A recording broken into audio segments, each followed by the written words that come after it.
The top 5 knockouts of the year, and then seeing this guy stiffen up, and I mean, it was terrible, dude. I am going to finish this dude. It was a beautiful head kick. After you get shut up like that, we saw what happened to Chuck Liddell. I mean, there's so many times that you can, like, you hit the button and the button's eventually just gonna break and crack, where you only have to touch it, and that's all she wrote. Ho, ho, ho, Merry Christmas. Yours truly, the one and only, the Triple C, the Olympic champ, the flyweight champ, and the bantamweight champion of the world. And guess what, guys? I am breaking down the top 5 knockouts of 2023.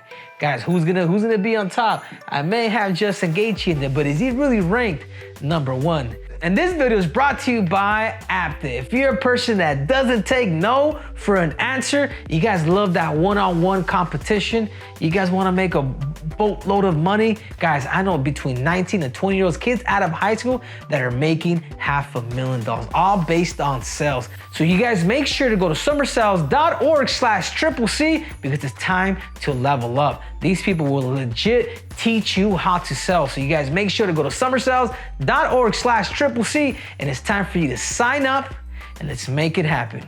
Because guess what, guys? 2024 should bring riches.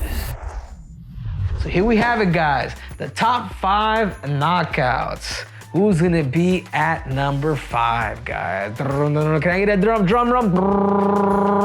I'm gonna have to go with the one and only, my balls are hot, Derrick Lewis versus De Lima. The way that Derrick Lewis was able to come out in the beginning, literally the first 3 seconds, I mean, he had an ability to potentially even beat George Masvidal's record. I mean, he went out there, a little switch knee, he ended up hitting that switch knee. The dude ended up dropping, got on top of him, and pretty much that's all she wrote. Guys, this fight was special too for Derrick Lewis because he was a free agent after this. And the simple fact that he was a free agent, he could have gone to PFL. He could have made millions and millions of dollars, but he decided to stay loyal with the UFC and continue to keep fighting for Uncle Dana White. So congratulations to Derrick Lewis, Mr. My Balls Are Hot, and he gets the 5th spot.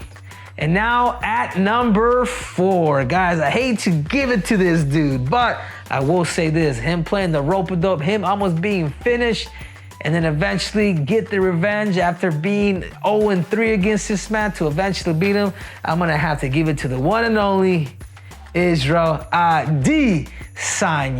I mean, I tell you what, guys, I mean, yeah, he did get 4 shots, and yeah, I am a little salty, but whatever that may be. But that being said, the dude finished him.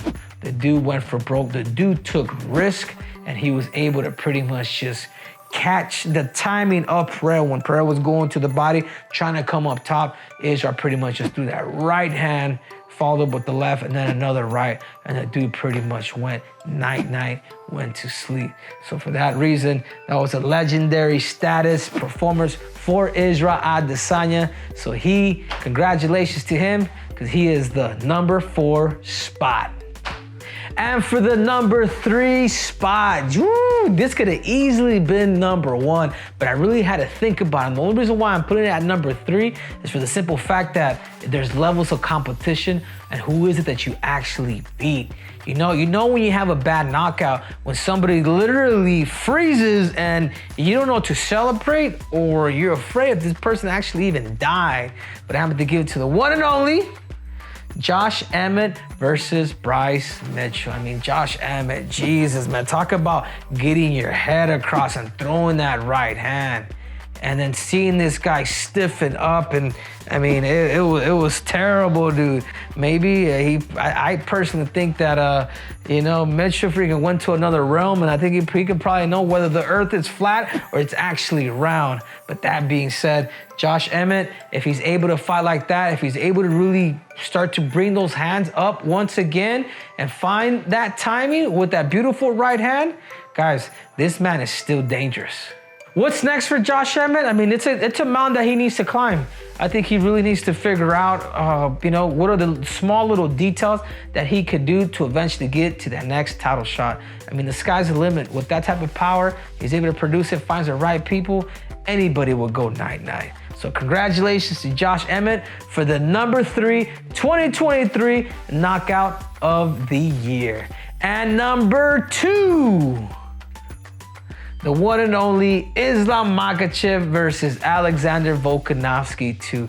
What's beautiful about this fight is everybody was kind of like, on the Volkanovski train, because Volkanovski did have a good fight against Islam Makhachev. It was a split decision. I want to say it was unanimous decision, but it was all for Islam Makhachev. And obviously, Volkanovski, the competitor that he is, he's like, hey, I wasn't even on that night either. I said, I promise you, the next time I fight him, I'll finish him. Brought Islam Makhachev, somebody that you guys should study, the mental game. This man said, okay, give me Volkanovski then. If he's that confident, like this time, I'm going to finish him. I mean, this man literally went to Australia to fight him, where it was a unanimous decision for Islam Makhachev. And then he ended up going to Islam's backyard, and Islam literally said, I am going to finish this dude. It was a beautiful head kick that Volkanovski didn't see, hit him up top, and the rest is history. I mean, kudos to Alexander Volkanovski to coming in for that late replacement, but that being said, it was all Islam Makhachev. I mean, what's next for him? The sky's the limit, man. I like the fact that he wants the Gaethje fight, but I also like the fact that he wants Leon Edwards. I think he's one fight away from fighting Leon Edwards. I think Islam, you give Justin Gaethje a shot at 155 pounds, and then Leon Edwards is next. And what do I think about that fight? I think that's a great matchup for a guy like Islam Makhachev. I feel like Islam Makhachev, stylistically, with the power, bringing in the wrestling, he's not gonna do what Colby Covington did. He's literally gonna follow the game plan and then execute it. So congratulations for Islam Makhachev at number 2. And at number 1, guys, this was a tough one because these are all great fights. The revenge is best served cold for this. So for that reason, the simple fact that Justin Gaethje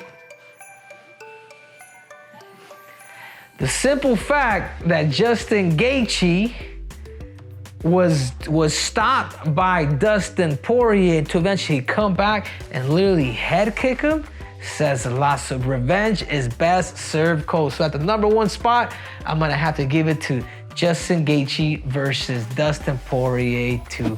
I mean, guys, like I said, I go back and I talk about that Mitchell fight. When somebody gets knocked out and people celebrate, or people are somewhat in shock.